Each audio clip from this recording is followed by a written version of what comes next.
آج کل چونکہ ہماری قوم میں ایک نعرہ یہ بھی لگنے لگا کہ فلاں چیز کا دین سے کوئی تعلق نہیں، وہ تو بزرگوں کے بنائے ہوئے رسم و رواج ہیں۔ اچھا، اس میں کئی جگہ پہ بات صحیح بھی ہوتی،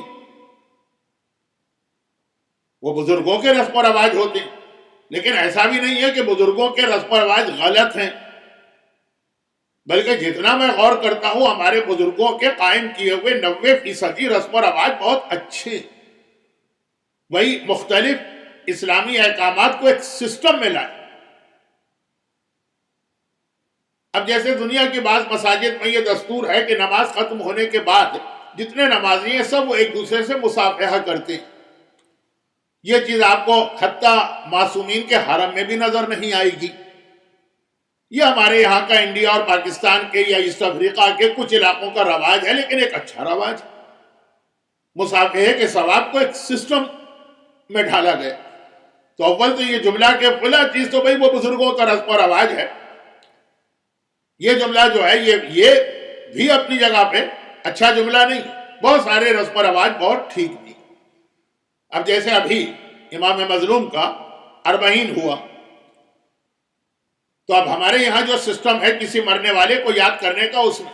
مرنے کے بعد سوئم ہوتا ہے، اس کا ذکر ہے بعض روایتوں میں کہ 3 دن مرنے والے کے لیے قبر میں جو ہیں، پھر 10واں ہوتا ہے، پھر 20واں ہوتا ہے، پھر 30واں ہوتا ہے۔ یہ چیزیں شاید روایت میں کہیں پر بھی نہ ہو، لیکن ایک ایصال ثواب ہے، اور اس کو ایک سسٹم میں لانے کے لیے یہ مرنے والے کو یاد تو کرنا ہے، ثواب تو پہنچانا ہے۔ اسلام کہتا ہے جب چاہے اس کو یاد کرو اور ثواب پہنچاؤ۔ شروع کے دنوں میں زیادہ اس کی یاد ہوگی تو زیادہ ثواب پہنچاؤ، لیکن ایک سسٹم بن گیا کہ 10ویں دن، 20ویں دن، 30ویں دن یاد کیا۔ تو چاہے ہم اس کو بزرگوں کا رواج کہیں، لیکن چیز بنیادی طور پہ اسلام کی ہے، اس کو ایک سسٹم کے اندر لے کر آ گئے۔ لیکن بعض رواج ایسے ہوتے ہیں بزرگوں کے جو دور دور تک جس کا دین سے تعلق نہیں ہوتا، بلکہ جس علاقے میں آدمی رہتا ہے کچھ وہاں کے کلچر کا اثر ہوتا ہے، اور کچھ پرانی خاندانی باتیں ہوتی ہیں کہ بس اسی کے اوپر جم جاتے ہیں اور اڑ جاتے ہیں۔ اب یہ بہت مختلف موضوع ہونے جا رہا ہے، گرچہ سیرت رسول سے یہ موضوع الگ نہیں۔ پیغمبر کو جو ٹف ٹائم مکے میں تبلیغ دین کے شروع میں تھا وہ یہی تھا۔ جملہ یہ ہوتا تھا کہ الفینا ابانا، ہم نے تو اپنے بزرگوں کو اس طریقے پہ پایا، اور آئے محمد صلی اللہ علیہ وسلم تم ایک دوسرا طریقہ بتا رہے۔ تو یہ سیرت رسول سے یہ بات مختلف نہیں ہے کہ رسم و رواج جب جڑ پکڑ جاتے ہیں تو پھر آدمی صحیح اور غلط کا خیال نہیں کرتا۔ اور چونکہ جو ٹف ٹائم پیغمبر کو تبلیغ کے شروع کے مرحلے میں دیکھنا پڑا، کل کی مجلس میں نے پیغمبر کی زندگی کے آخری واقعات کو بیان کیا تھا نا، جب پیغمبر کے چہرے پہ مسکراہٹ آ گئی، وَأَمَّا بِنِعْمَتِ رَبِّكَ فَحَدِّثْ، اپنے رب کی نعمت کو بیان کرو لوگوں کے سامنے۔ تو جو پیغمبر 23 سال کی محنت کے بعد ایک نتیجہ دیکھا کہ مسجد بھری ہوئی ہے لوگوں سے، لیکن شروع کا ٹائم کتنا ٹف ٹائم تھا۔ ایسا ہی ماحول زمانے کے امام کو بھی ملے گا اپنے ظہور کے بعد۔ میں نے کہا نا کہ پہلے سے میرے ذہن میں تھا کہ کچھ چیزیں میں امام زمانہ کے حوالے سے عرض کروں گا، لیکن پورا عشرہ آپ نے سن لیا، تو اب مجھے فی الحال مناسب محسوس نہیں ہو رہا، لیکن کم از کم یہ بات ہے کہ زمانے کے امام آئیں گے تو ان کو بھی اس قسم کا ٹف ٹائم ملے گا۔ یہ جو غلط باتیں ہمارے معاشرے میں رائج ہو چکی ہوں گی، ان کو جڑ سے اکھاڑ پھینکنا یہ ایک بڑا مسئلہ بنے گا۔ بس اتنا ہی ایک جملہ مجھے امام زمانہ کے حوالے سے عرض کرنا۔ یہاں پہ میں صرف ایک جملہ بڑھا دیتا ہوں جب کبھی اس عنوان پہ بات ہوتی ہے، کہ ہاں ایک تھوڑے سے فرق کے ساتھ، اور شاید یہ بہت بڑا فرق ہے، کہ پیغمبر کو اپنی تبلیغ کے شروع میں یہ جو ایک ٹف ٹائم کا سامنا کرنا پڑا کہ جو رواج معاشرے میں آ چکے تھے، سماج میں آ چکے تھے، جس طرح سے لوگ زندگی گزار رہے تھے، بزرگوں کو دیکھا تھا، وہ طریقے بدلنا ان کو بہت مشکل لگ رہا تھا، بلکہ ان کی عقل میں نہیں آ رہا تھا، چاہے وہ اتنا ہی بےہودہ طریقہ کیوں نہ ہو کہ وہ خانہ کعبہ کا طواف کرتے تھے پورے کپڑے اتار کے، چاہے مرد ہو چاہے عورتیں، سوائے ان لوگوں کے جنہیں قریش کی جانب سے لباس مل جائے، قریش ہیں کعبے کے متولی، وہ جس کو لباس دے، بہت لمبی بات ہو جائے گی، میں ادھر جانا نہیں چاہتا، لیکن ایک عام طواف کرنے والا جب مکے میں آتا ہے تو اس کو اپنے جسم سے سارے کپڑے اتار کے طواف کرنا ہوتا، چاہے مرد ہو چاہے عورت، ایک ہی خاندان کے افراد. لیکن ایسے خلاف عقل و بیہودہ رواج پر بھی قریش مکہ کا یہ اصرار ہے کہ چونکہ ہم نے اپنے بزرگوں کو اس طرح دیکھا تو ہم اس کو تو نہیں بدلیں گے. سورہ اعراف میں اس کی تفصیل بھی ہے، یہ تو قرآن کے حوالے سے بات آئی.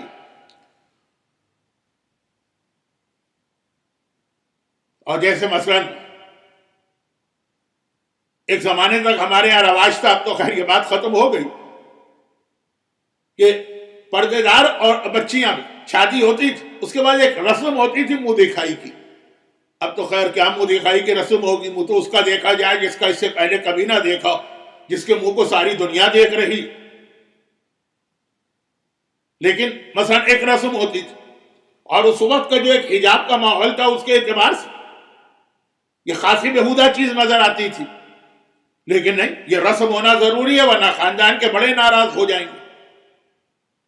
اگر کبھی کسی دیندار نوجوان نے کہہ دیا کہ ہاں خاندان کے بزرگ بے شک آئیں،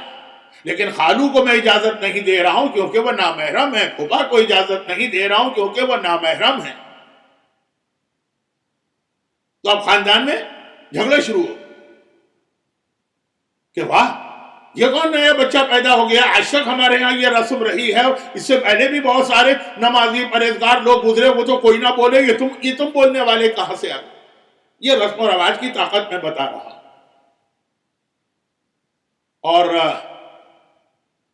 اسی میں یہ عرض کر دوں کہ اب یہ منہ دکھائی وغیرہ کی مثال دینا تو خود اس بات کی دلیل ہے کہ مولانا آپ بہت پرانے لگ رہے ہیں، کوئی حضرت نوح کے زمانے کے. آج کے جو نوجوان خطیب آ رہے ہیں وہ تو کبھی یہ مثال نہیں دیں گے. لیکن مثلا آج بھی ہمارے یہاں کتنی شادی کی تقریبات ایسی ہوتی،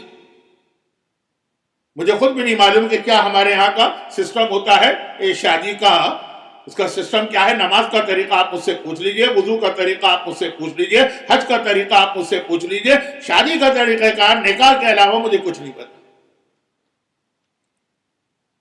بری پہلے جاتی ہے کہ ساچک پہلے جاتی ہے کہ مہندی پہلے ہوتی ہے کہ وہ چوتھی پہلے ہوتی ہے کہ ولیمہ کس طرح ہوتا ہے، یہ کچھ نہیں پتا مجھے. لیکن جو ہمارے یہاں رسم و رواج ہیں اس کے اندر ایک رسم و رواج میں یہ بھی آج کل بڑھ گیا کہ جی دونوں خاندان کی بچیاں بچوں کے ساتھ مل کر، یہ بچہ بچی تو میں ذرا احترام میں کہہ رہا ہوں ورنہ وہ 18-20 سال کے نوجوان ہوتے ہیں، گانوں کے مقابلے ہوں گے، ڈانس کے مقابلے ہوں گے، ایسی بچیاں کہ عام زندگی میں ہم تصور نہیں کر سکتے. لیکن وہ بھائی کی شادی ہے تو بیگانی شادی میں عبداللہ دیوانے ہو تو بیگانی شادی نہیں ہے، لیکن بیگانی شادی میں بھی دیوانی ہو جاتی، جو عام حالات میں شاید اس کو اچھا بھی نہ سمجھے. کیوں؟ رسم و رواج بڑی طاقت ہوتی. اسی لیے اگر کسی جگہ پہ کچھ لوگ عقل مندی کرتے ہوئے اچھے رسم و رواج قائم کرتے معاشرے میں تو ایک طاقت ہے رسم و رواج میں. یہ اچھے رواج ایسے ہیں کہ اس سے مقابلہ کرنا بھی مشکل ہوتا ہے. اب جیسے میں نے ابھی مثال دی کہ ہمارے ہاں کوئی آدمی مر گیا تو پھر اس کا سوئم بھی ہوگا، 10واں بھی ہوگا، 20واں بھی ہوگا، 30واں بھی ہوگا.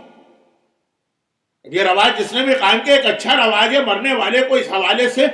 یاد تو کیا جا رہا ہے، کچھ اس کے لیے سال ثواب تو ہو رہا.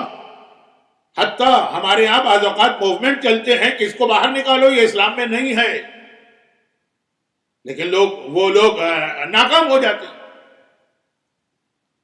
ہاں رسم و رواج والے جہاں ذرا کمزور پڑ جائیں کبھی تو ختم ہوتے ہیں. پیغمبر نے بھی عربوں کے کتنے رواج بدل دیے، ہمارے معاشرے میں بھی کتنے ختم ہو گئے. لیکن میں کہہ رہا ہوں کہ اگر کرنا ہی ہے تو اچھے رواج کو اپنے معاشرے میں قائم کرو تاکہ کم از کم اس کا ثواب تو تمہیں ملے. جیسے ایک چھوٹی سی اس کی مثال دے دوں، مثال بہت بڑی ہے لیکن وقت کم، اور وہ مثال یہ ہے کہ یقیناً ائمہ طاہرین اپنے زمانے میں بہت زیادہ تاکید کی تھی کہ امام مظلوم کے روضے کی زیارت کو بھی جاؤ اور پیدل بھی جاؤ، جس کو آج کل مشق کہتے ہیں، واکنگ زیارت، walk from Najaf to Karbala. اور یہ تو خیر ہم لوگوں کے لیے جو باہر سے زائر آتے ہیں، جو وہاں کے مقامی لوگ ہیں وہ تو بصرہ سے پیدل آتے ہیں، کہاں کہاں سے پیدل آتے ہیں، کتنے دن پہلے وہ اپنا سفر شروع کر دیتے ہیں۔ تو اب یہ بہت پرانی ایک چیز ہے لیکن ختم ہو گئی۔ کامل الزیارات ایک وہ کتاب ہے جس کی روایتیں بہت ہی زیادہ معتبر ہیں، بلکہ پہلے تو مرحوم آیت اللہ خوئی کا نظریہ تھا کہ اس کی ساری روایتیں معتبر ہیں، پھر بعد میں ذرا سا یہ نظریہ بدلا، اس کی تفصیل کی آج کوئی گنجائش نہیں۔ تو خلاصہ یہ ہے کہ اس میں آپ کو،